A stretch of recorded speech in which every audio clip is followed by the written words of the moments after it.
you would have done the same thing. But you can't. Nobody cares. Gentlemen, can we move on to the economy? Yes. The economy is, I think it's fair to say, recovering faster than expected from the shutdown. Much faster. In the second quarter, the unemployment rate fell to 8.4% last month. The Federal Reserve says the hit to growth, which is going to be there, is not going to be nearly as big as they had expected. President Trump, you say we are in a V-shaped recovery. Vice President Biden, you say it's more of a K-shape. What difference does that mean to the American people in terms of the economy? President Trump, in this segment, you go first. So we built the greatest economy in history. We closed it down because of the China plague. When the plague came in, we closed it down, which was very hard psychologically to do. He didn't think we should close it down, and he was wrong. And again, 2 million people would be dead now instead of still 204,000 people is too much. One person is too much. Should have never happened from China. But what happened is we closed it down, and now we're reopening, and we're doing record business. We had 10.4 million people in a 4-month period that we've put back into the workforce. That's a record the likes of which nobody's ever seen before. And he wants to close down he will shut it down again. He will destroy this country. You know, a lot of people, between drugs and alcohol and depression, when you start shutting it down, you take a look at what's happening at some of your Democrat-run states where they have these tough shutdowns. And I'm telling you, it's because they don't want to open it. One of them came out last week. You saw that. Oh, we're going to open up on November 9th. Why November 9th? Because it's after the election. They think they're hurting us by keeping them closed. They're hurting people. People know what to do. They can social distance. They can wash their hands. They can wear masks. They can do whatever they want. But they got to open these states up. When you look at North Carolina, when you look, and these governors are under siege, Pennsylvania, Michigan, and a couple of others, you got to open these states up. It's not fair. You're talking about almost it's like being in prison. And you look at what's going on with divorce, look at what's going on with alcoholism and drugs. It's a very, very sad thing. And he'll close down the whole country. This guy will close down the whole country and destroy our country. Our country is coming back incredibly well, setting records as it does it. We don't need somebody to come in and say, let's shut it down. All right.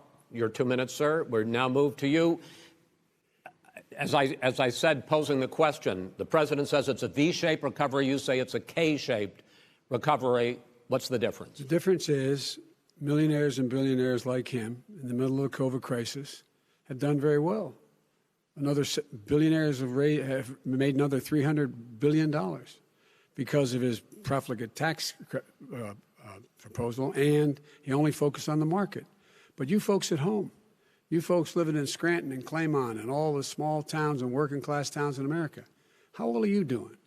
This guy paid a total of $750 in taxes. Sir, wait, no, sir, it's just wrong statement. Yeah, I understand. You've agreed to the 2 minutes, so please let him have it. Do I get my time back? The fact is that he has, in fact, worked on this in a way that he's going to be the first president of the United States to leave office having fewer jobs in his administration than when he became president. Fewer jobs than when he became president. First one in American history. Secondly, the people who have lost their jobs are those people who have been on the front lines, those people who have been saving our lives, those people who have been out there dying, people who've been putting themselves in the way to make sure that we could all try to make it. And the idea that he is insisting that we go forward and open when you have almost half the states in America with a significant increase in COVID deaths and COVID cases in the United States of America.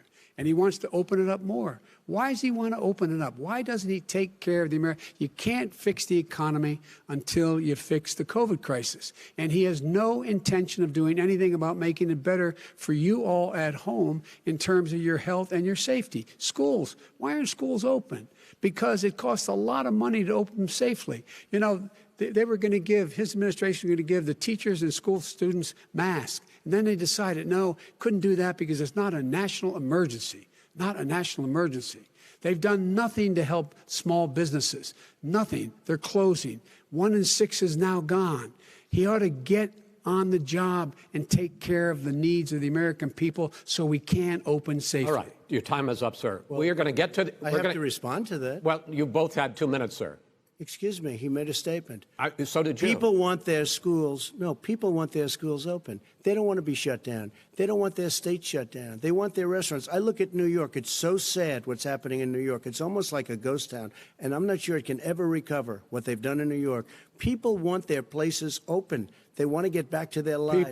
They'll be careful, but they want their schools open. I'm the one that brought back football. By the way, I brought back Big Ten football. It was me, and I'm very happy to do it. And all right, people of Ohio are very proud of me. And you know how I found out? When he took gentlemen, a phony we're going to ad. get to your economic plans going forward in a moment. But first, Mr. President, as you well know, there's a new report that in 2016, the year you were elected president, and 2017, your first year as president, that you paid